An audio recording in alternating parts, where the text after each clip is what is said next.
26일이면 코로나19 백신 접종이 시작됩니다. 보건당국의 조사에 따르면 1차 접종 대상자의 93.8%가 백신 접종에 동의하고 있습니다. 미국, 영국, 일본 등보다 월등히 높은 호응도입니다. 국민께서 백신 접종에 많은 기대와 희망을 갖고 계시는 것입니다. 11월 집단 면역 형성이 성공하려면 접종률을 최대한 높이는 것이 관건입니다. 현명하게 판단하시는 국민들께 감사드립니다. 백신은 과학의 영역입니다. 아스트라제네카 백신은 영국에서 옥스퍼드 백신이라며 크게 각광받고 있다고 합니다. 화이자, 모더나 백신 모두 세계보건기구에서 품질과 안전을 공인받았습니다. 특히 프란치스코 교황께서는 백신을 부정하는 것은 자신은 물론 타인의 목숨까지 위태롭게 하는 위험한 일이라고 하시며 접종을 독려하셨습니다. 민주당은 정부와 함께 국민의 신뢰 속에서 백신 접종이 공정하고 신속하게 진행되도록 최선을 다할 것입니다. 코로나 장기화로 경제적 피해가 크게 확산되고 있습니다. 최근 발표된 1월 고용 동향과 가계 동향 조사 등에 따르면 취업자 수가 크게 줄고 경제활동 참가율이 하락하면서 가계 소득과 소비가 동반 감소하고 있는 것으로 나타났습니다. 이렇게 소득, 소비, 고용이 위축되면 불평등이 심화되고 공동체의 위기가 증폭될 우려가 있습니다. 넓고 두터운 지원이 민생 피해의 확대를 막고 경제 회복을 앞당길 확실한 정책 수단입니다. 당과 정부는 넓고 두터운 재난지원금을 반영할 추경안을 28일까지 합의할 것입니다. 이런 상황에 야당은 백신에 대한 불신과 불안을 부채질하고 있습니다. 재난지원금에 대해서도 근거 없는 폄훼를 계속하고 있습니다. 코로나 위기로 벼랑에 몰린 국민을 돕고 경제 활성화를 위해 재정을 투입하는 것은 세계의 공통된 정책 방향입니다. 그래서 야당 지도자도 긴급 재정명령을 통해 100조 원을 국민께 드리자고 제안한 것이 바로 엊그제의 일입니다. 그런데 지금 야당은 백신 접종과 재난지원금을 서울, 부산 시장 선거와 연관지어 비난하고 있습니다. 그렇다면 선거를 앞두고 있으니 코로나 극복도 민생 지원도 포기하라는 것인지 야당에 되묻지 않을 수 없습니다.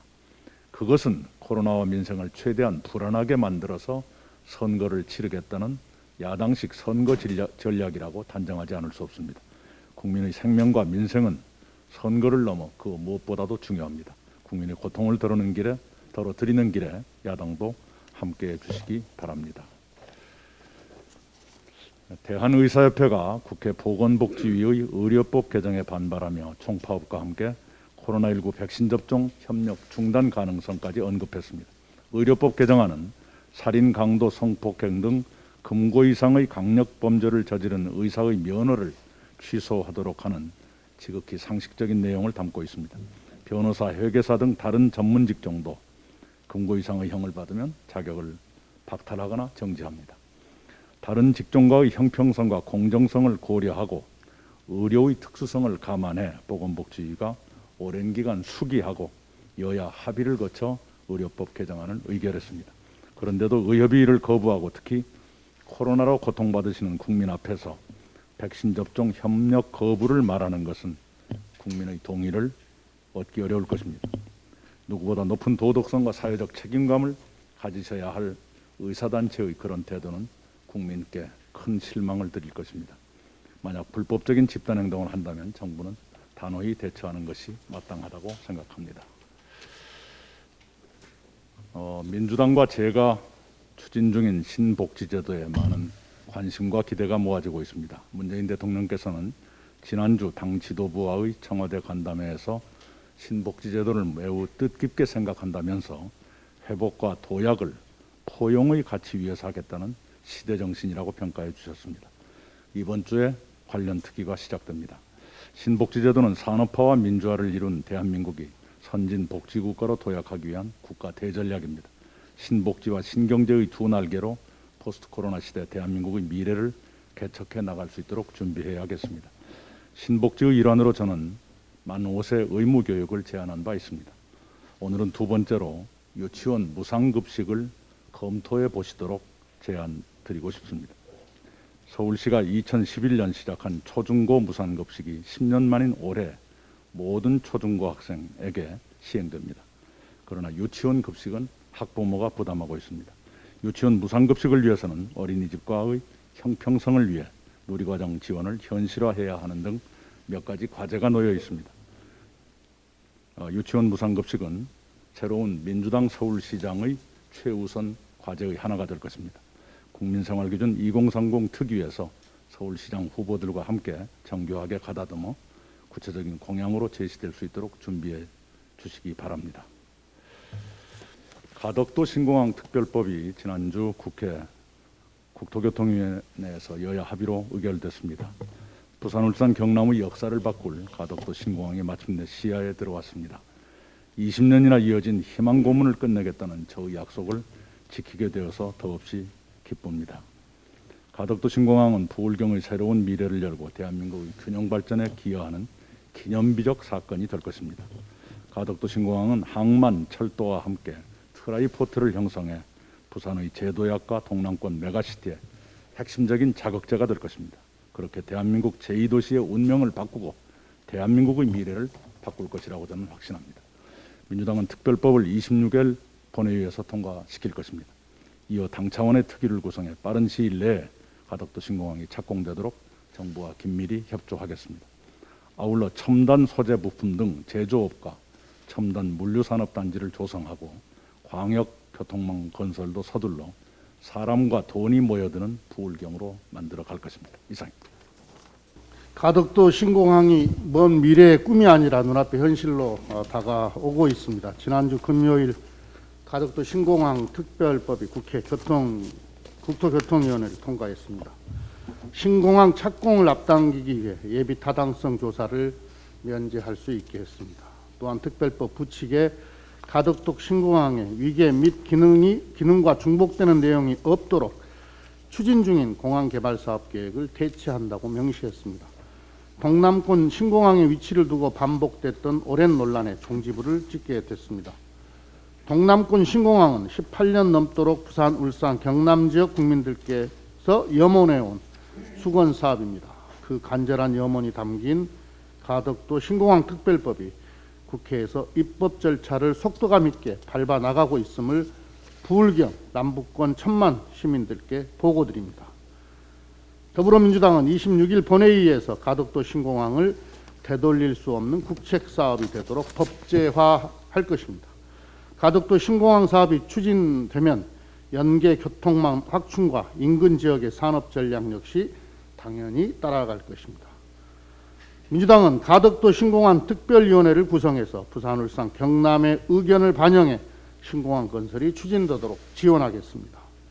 민주당은 국토 균형 발전과 국가 경쟁력 강화 차원에서 가덕도 신공항 건설을 속도감 있게 추진할 것이라는 것을 다시 한번 말씀드립니다. 민생 회복과 경제 혁신을 위한 입법에도 박차를 가하겠습니다. 저희 더불어민주당은 26일 본회의를 앞두고 규제 혁신, K-뉴딜, 민생 입법에 집중하고 있습니다. K-뉴딜 입법 중 재생에너지 발전 사업자가 기업에게 직접 전기를 팔 수 있게 하는 전기사업법 개정안과 사업용 수소차의 보조금 지급을 위한 여객자동차법, 화물자동차법 개정안 등 10여 개 법안의 처리를 예상하고 있습니다. 규제 샌드박스 5법 등 규제 혁신 입법 심사에도 속도를 내고 있습니다. 더불어민주당은 2월과 3월 국회를 명실공히 민생 회복과 경제 혁신의 분기점으로 만들겠습니다. 더불어민주당은 2월과 3월 연속적으로 민생 국회를 운영할 것입니다. 민생과 경제 살리기에 야당도 적극 협력해 줄 것을 기대합니다. 코로나 위기에 장기화하는 취약계층의 삶을 더욱 어렵게 하고 있습니다. 코로나로 인한 피해는 평등하게 오지 않았습니다. 자영업자와 소상공인, 임시 일용직 근로자 등 취약계층의 경제적 충격이 더 크게 오고 있는 것이 현실입니다. 지난해 우리나라는 97년 외환위기 이후 처음으로 역성장을 했고 고용 한파도 지속되고 있습니다. 코로나 위기에 대응하기 위해 세계 각국은 재정을 통한 정책적 노력을 다하고 있습니다. 민주당과 정부도 지난 1년간 재난지원금 지급과 고용안전망 강화 등을 통해 경제 충격을 완화하기 위해 노력해 왔습니다. 정부 지원금이 없었다면 소득 격차는 훨씬 더 악화되고 취약계층의 고통은 더 컸을 것입니다. 더 어려운 계층에 손을 놓고 있는 것은 국가의 임무를 방기하는 것입니다. 재난지원금 등 정부의 확장적 재정정책으로 저소득층의 소득이 개선된 것으로 나타났습니다. 재정이 소득 분배를 악화시킨 게 아니라 저소득층의 소득 하락을 막은 것입니다. 폭우가 쏟아지는 상황에서는 지붕부터 수리를 해야 됩니다. 국민의 고통을 외면하는 정치는 존재할 이유가 없습니다. 야당은 모든 것을 표 계산으로만 바라보는 선거병에서 벗어나야 합니다. 더불어민주당은 4차 재난지원금을 최대한 빨리 확정하고 추경을 추진하겠습니다. 4차 재난지원금은 코로나 피해로 가장 심각한 경제 충격을 받는 피해 업종과 취약계층에 더 두텁게 사각지대 없이 더 넓게 지원하도록 하겠습니다. 3월 말부터 지급할 수 있도록 신속하게 추경을 편성하도록 하겠습니다. 예, 이른바 출입처 입장을 대변하는 출입처 저널리즘, 이건 오래전부터 지적되어 온 문제입니다. 점점 줄어들고는 있습니다만 유독 검찰 관련 출입처 저널리즘은 더 심해지고 있어서 정말 걱정입니다. 지난주에 일부 보수 언론에서 검찰 중간 간부 인사와 관련해서 특정 검사를 거론하면서 방탄용 코드 인사다 이런 기사가 났습니다. 사실 여부를 떠나서 검찰 내 일부의 입장을 적극 대변하는 기사입니다. 문제는 이런 기사가 한두 번이 아니라는 점입니다. 최근 검찰에 대한 언론 보도 대부분이 검찰의 의견과 이해관계를 대변하는 기사가 줄을 이루고 있습니다. 검찰은 보고가 반이고 언론 플레이가 반이다. 한 현직 검사의 고백입니다. 검찰의 언론 플레이도 문제지만 이를 그대로 받아주는 언론도 심각합니다. 그동안 검찰은 수사 동력 확보라는 명분으로 언론을 상대로 피의사실을 흘리고 언론은 단독이라는 이름으로 사실 확인 없이 검찰발 보도를 내보내온 게 현실입니다. 현재 대한민국의 검찰과 언론의 관계가 정상적이라고 할 수가 없습니다. 헌법과 법률을 근거로 과잉 수사, 봐주기 수사를 지적해야 할 언론이 검찰 입장을 대변하는 것은 언론의 정도에서 벗어난 것입니다. 권력기관인 검찰을 대변하는 게 아니라 국민을 대변하는 게 언론의 임무입니다. 외국 언론들도 한국의 출입처와 기자단에 대해서 이해하기 힘들고 상상할 수 없다고 말하고 있습니다. 한 외국 기자는 부처에서 특별한 발표가 있는 경우가 아니면 부처를 찾지 않는다. 기자들은 정부의 발표가 아니라 그 발표에 의해 국민들이 겪게 되는 결과를 취재하는 데 많은 시간을 써야 한다. 이렇게 얘기하면서 한국 언론의 출입처 저널리즘을 비판했습니다. 최근 검찰개혁 이슈를 계기로 검찰을 대변하는 편향적 보도에 대해 국민 불신이 높아지고 있습니다. 언론 스스로 신뢰 하락을 자초하는 것입니다. 검찰 편향 보도가 당장은 뉴스거리가 될지 모르겠으나 길게 보면 검찰은 물론이고 언론에 대한 불신을 차곡차곡 쌓아나가고 있다는 것을 다시 한번 심사숙고하시기를 당부드립니다. 이상입니다. 지난달 취업자 수가 작년보다 98만여 명 감소했습니다. IMF 이후 최대입니다. 숙박, 음식점업, 도소매업, 개인 서비스업과 같은 대면 서비스업이 큰 타격을 받았습니다. 그리고 그 피해가 중소자영업자, 여성, 비정규직과 같은 취약계층에 집중되었습니다. 정부는 재난지원금과 각종 금융지원으로 대응하고 있지만 역부족인 상태입니다. 반면에 전자, IT, 금융은 역대 최대 실적을 올리고 있습니다. 위기 상황에서 우리 경제의 버팀목이 되어주고 있습니다. 하지만 각자 도생은 위기의 해결책이 아닙니다. 사회 불평등과 양극화에 대한 상생과 연대, 협력과 포용입니다. 이미 민간과 지방정부들은 사회연대 기금으로 상생을 실천하고 있습니다. 한국사회가치연대기금은 1,015억 원 규모의 기금으로 사회적 경제 기업과 사회문제 해결 사업을 지원하고 있습니다. 사무금융노조는 5만여 명의 조합원이 월 5천 원씩 기부해서 연 30억 원의 사회연대 기금을 조성하기로 했습니다. 비정규직 처우 개선과 같은 곳에 쓰여질 예정이라 합니다. 6개 광역 시도와 다수의 기초자치단체도 사회적 경제 기금으로 힘을 보태고 있습니다. 그러나 야당과 일부 언론은 사회연대 기금을 기업의 팔비틀기라고 왜곡합니다. 어느 공당 대표는 상생연대 3법을 폐륜 3법이라고까지 비난합니다. 안타깝기 짝이 없습니다. 19대 국회부터 논의된 사회적 경제 기본법은 아직 상임위 문턱도 넘지 못했습니다. 말로만 민생을 외치는 표리부동한 정치는 이제 청산되어야 합니다. 코로나 위기는 배려와 협동, 돌봄과 연대의 가치를 일깨워 주었습니다. 상생연대 3법을 비롯한 사회적 가치 관련법이 그 디딤돌입니다. 상생연대 3법의 조속한 처리에 우리 정치권이 앞장서기를 기대합니다. 최근 문체부는 현장 실사를 통해 한국 ABC 협회에서 언론사의 유료 부수 지표를 조작하고 부풀린 정황이 드러났다고 합니다. 한국 ABC 협회는 유료 부수 조사 및 발표를 진행하는 국내 유일 기관입니다. 유료 부수는 언론사의 광고 단가와 국고 보조금 액수에 영향을 미치는 공인 자료로 언론계 중요한 지표로 사용되고 있습니다. 이번 유료 부수 조작 의혹 사건은 언론으로서의 정체성을 의심할 만한 중대한 사안입니다. 언론개혁과 직결된 사안인 만큼 민주당 차원에서 적극적인 조사와 대응을 필요로 함을 밝힙니다. 이상입니다. 오늘 사상 처음으로 국회에서 산업재해 청문회가 열리게 됩니다. 단연 관심은 국민기업이라는 포스코입니다. 포항제철과 광양제철, 포스코건설이 이 세 곳에서만 5년간 44명이라는 많은 사람들이 죽어나갔습니다. 이 기간 동안에 시정조치를 포함해서 법 위반 사항만 무려 7,143건에 달합니다. 그런데도 포항제철과 광양제철은 각각 벌금 2,500만 원과 1,600만 원을 물었을 뿐입니다. 이게 대한민국의 노동 현실이고 포스코가 중대재해처벌법 1호가 되어야 하는 이유입니다. 최종우 포스코 회장은 3년 전 취임하면서 1조 1,000억 원을 안전환경설비에 투자한다고 하였지만은 구체적인 내력은 전혀 밝히지 못하고 있습니다. 내부 연한이 10년도 더 지난 대규모 설비들이 질비한 상황에서 포스코는 그야말로 언제 터질지 모르는 시한폭탄이나 다름없습니다. 포스코가 이렇게 된 뒷배경에는 수조에서 수천억에 이르는 사업적 손해와 배임 의혹이 있습니다. 시가 4천억 원이 넘는 포스코 건설의 인천 송도 사옥은 3천억의 헐값에 팔아 넘겼습니다.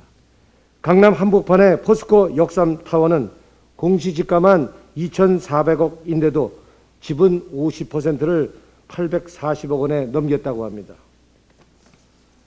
에콰도르와 캐나다의 원자재 회사는 수천억의 손해를 보고 불과 몇십억의 원래 주인에게 재매각을 했고 1조 원 넘게 투자한 광양 SNG 플랜트도 고철로 해서 기백억에 매각하려 합니다.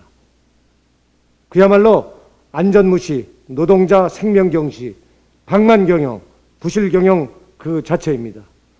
상황이 이런데도 고통분담하자며 직원들의 임금만 동결하고 정작 임원들은 수억 원의 성과급 잔치를 벌이고 있습니다.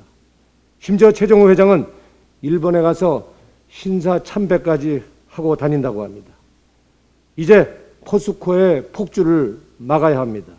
국민기업 포스코를 다시 국민들에게 되돌려드릴 수 있도록 이번 산재청문회를 시작으로 지속적으로 살펴가겠습니다. 국민의힘이 코로나 위기를 대하는 태도는 절망적입니다. K방역을 흠집내기 위해 안달이 난 것으로 보입니다. 백신 공급 문제가 해결되자 이제는 아스트라제네카 백신 효능 문제를 들고 나오고 있습니다. 아스트라제네카 백신은 세계보건기구의 긴급 승인을 받았고 세계 50여 개국이 승인을 한 상황입니다. 효능은 화이자 등에 약간 미치지 못하지만 부작용 발생은 차이가 없습니다. 단지 65세 이상 연령자의 임상시험이 충분히 이루어지지 못했다고 해서 65세 미만을 접종자로 한 것뿐입니다. 아마도 백신 접종이 성공하면 그때는 효능에 아무런 문제가 없는데 왜 65세 이상의 아스트라제네카 백신 접종을 유보했냐고 따질 거라 봅니다. 심지어 백신에 대한 불신을 증폭시키기 위해 대통령 1호 백신 접종까지 주장하고 있습니다. 한때 약 안 쓰고 아이 키우기 약자 아나키가 반과학의 대명사로 불렸습니다. 이들은 항생제와 백신 접종을 거부하고 자연 치유를 주장합니다. 심각한 폐해가 속출하면서 사회적 문제로 대두하기까지 했습니다. 국민의힘이 백신을 대하는 태도를 보면 아나키의 반과학적 사고와 크게 다르지 않습니다. 제발 더 이상 국민의힘이 코로나 위기를 정치 공세 이슈로 삼는 일이 없기를 바랍니다. 공포를 증폭시키고 반과학을 유포하는 것은 반사회적 책동입니다. 그리스 철학자 트리스마코스는 정의란 강자의 이익이라는 말을 남겼습니다. 이런 사고의 끝판왕이 시장 근본주의라고 일컬어지는 신자유주의였습니다. 이런 사고에는 사회 통합, 연대와 파괴라는 정신이 자리 잡을 수 없습니다. 이들은 작은 정부론을 주장합니다. 잘 살고 못 살고는 개인의 우열 문제일 따름이니 정부는 간섭하지 말고 최소한의 역할만 해야 한다고 주장합니다. 세금과 적극적인 재정 정책을 증오합니다. 유승민 전 의원은 균형 재정론에 함몰되어 있습니다. 윤희숙 의원은 재난지원금을 줄 것이 아니라 대출을 늘려줘야 한다고 말합니다. 개인과 가계의 빚을 늘리는 건 괜찮지만 나라의 빚을 늘려서는 안 된다는 회개한 논리입니다. 이들 생각대로라면 세상은 거꾸로 돌아가고 있습니다. IMF 등 모두 코로나 상황에서 정부의 적극적인 재정 지출을 주문합니다. 세계 주요 국가들 모두 경제와 민생 구제를 위해 막대한 재정을 동원하고 있습니다. 묻겠습니다. 코로나 위기 극복을 위해 적극적으로 재정을 동원하는 세상이 문제입니까? 아니면 유승민, 윤희숙 등의 낡은 도구마가 문제입니까? 신자유주의에 경도된 작은 정부 균형 재정은 결국은 강자와 기득권을 대변하는 것으로 이어질 수밖에 없습니다. 유승민, 윤희숙 등의 주장이 위험한 이유입니다. 이상입니다. 저도 백신에 대해서 한 말씀 드리겠습니다. 코로나의 완전 종식은 백신에 달려 있습니다. 일상 회복은 전 국민 위로금으로 시작합시다. 백신과 위로금은 국민의 생명과 행복이 걸려있는 일입니다. 이를 담보로 가짜뉴스를 유통하고 정쟁을 펼치는 것은 이적 행위와 다르지 않습니다. 우리 정부는 아스트라제네카 백신의 안정성과 효과성을 책임지고 검증했습니다. 첫 접종 대상자의 94%가 접종에 동의할 정도로 참여도도 높을 것으로 보입니다. 그런데 일각에서 접종 거부와 물백신을 운운하고 문재인 대통령부터 맞아야 한다는 식의 정쟁을 펼치고 있습니다. 국민의 불안감만 조장하는 위험한 발언입니다. 이미 대통령께서는 필요하다면 백신 접종을 피하지 않겠다고 직접 말씀하신 바 있습니다. 이런 상황에서 굳이 대통령을 끌어들이는 이유가 순수하게 느껴지지 않습니다. 만일 대통령께서 먼저 백신을 맞는다면 백신 특혜라고 할 것 아니겠습니까? 대통령이니까 백신을 먼저 맞으라는 겁니까? 대통령이니까 나중에 맞으라는 겁니까? 만약 야당이 백신 특혜 시비를 하지 않겠다는 확답만 주신다면 저부터라도 지금 당장 맞겠습니다. 저는 우리 정부가 도입한 아스트라제네카 백신을 믿습니다. 전국민 재난유로금도 마찬가지입니다. 정쟁의 대상이 아닙니다. 하지만 국민의힘은 또다시 포퓰리즘과 선거를 거론하며 정책의 순수성과 효과를 매도하고 있습니다. 국민의힘은 공매도 재개 연기, 가덕도 신공항 추진, 재난지원금에 이르기까지 모든 정부 정책을 선거용으로 그 의미를 폄하해 왔습니다. 촌각을 다투는 정책들입니다. 국가와 국민에 필요한 것들입니다. 그러나 국민의힘 눈에는 오직 선거만 있습니다. 국민은 없습니다. 국민의힘에 묻고 싶습니다. 시급한 정책이라도 선거가 있다면 선거를 피해 미뤄야 합니까? 선거가 없는 해에만 정책을 집행해야 하는 것입니까? 차라리 선거를 없애자고 주장하십시오. 전국민 재난위로금을 매표 행위로 바라보는 야당의 시선에 동의할 수 없습니다. 지난 1년 우리 국민께서 어떤 고통을 감내해 왔는지 생각한다면 그런 말씀은 하시면 안 됩니다. 저는 올해 첫 최고위원 회의에서 전국민 재난유로금을 말씀드린 바 있습니다. 그것이 정부와 정치권이 할 수 있는 최소한의 보답이라고 믿습니다. 국민의힘에 호소합니다. 코로나 이후 일상 회복을 위한 대국민 위로 그리고 희망을 드리는 일 부디 여야가 함께할 수 있기를 바랍니다. 이상입니다. 지난 19일 3건의 아에로 기본협약 비준 동의안이 국회 외통위 법안심사 소위를 통과했습니다. 다행입니다. 그중 29호 강제노동에 관한 협약은 여야 합의로 처리되었지만 87호 결사의 자유 및 단결권 보호에 관한 협약과 98호 단결권 및 단체 교섭권 적용에 관한 협약은 국민의힘 의원들의 불참으로 우리 당이 단독 의결했습니다. 국민의힘은 두 개 협약에 대한 비준 처리 불참 이유를 지난 12월 아에로 3법 개정안의 우리 당 단독 처리 때문이라고 했지만 이는 변명에 불과합니다. 국민의힘이 아에로 3법 개정 당시 발을 뺀 이유와 이번 협약 비준안 표결에 불참한 진짜 이유는 모두 경영계 눈치 보기입니다. 경청은 이틀 전 논평을 통해 아에로 기본 협약이 발효될 경우 노조의 권한이 지나치게 강화된다며 사용자의 대항권 강화 등 입법적 조치 필요성을 주장했지만 이는 지나친 기우이며 편협한 판단입니다. 아에로 기본 협약 비준 문제는 국제사회의 일원으로서의 약속을 넘어 국가 경제에 영향을 주는 주요 통상 문제가 되었습니다. 한EU FTA 전문가 패널들은 한국이 FTA를 위반한 것은 아니라고 결론 내리면서도 한국 정부의 노력이 충분하지 않았음을 지적했고 노조 설립 신고 제도에 대해서는 추가 논의를 권고한 바 있습니다. 우리 당은 오늘 외통위 회의와 오는 26일 국회 본회의에서 3건의 아에로 기본협약 비준 동의안을 처리해 한EU FTA 위반 문제를 매듭 짓고 노동 존중 사회를 향한 한 걸음 더 내딛겠습니다. 최근 아에로 협약 및 권고 적용 전문가위원회가 오는 6월 아에로 연차 총회를 위해서 낸 2021년 국제노동기준 적용 보고서에 한국의 협약 및 권고 이행 상황을 점검한 내용이 포함되었습니다. 전문가위원회는 한국에서 남녀 임금 격차가 지속되고 있고 그 금액의 차이도 크다면서 남녀 고용평등법과 시행령 등이 남녀 간 동등보수를 규정한 100호 동등보수 협약에 충분하게 부합하지 않는다고 지적했습니다. 또 한국 정부가 학교 밖에서 이루어지는 교사들의 정당 가입과 선거운동 참여 등 정치 활동을 금지하는 것은 111호 고용과 직업에서의 차별 협약에 위배된다고 지적했습니다. 고용노동부는 이러한 전문가위원회의 지적을 참고해 아에로 협약과 권고를 충족하지 못하는 국내법에 대한 개정안을 마련하는 등 국제사회와의 약속을 지키기 위한 충분한 노력을 기울여 주시기 바랍니다. 이상입니다.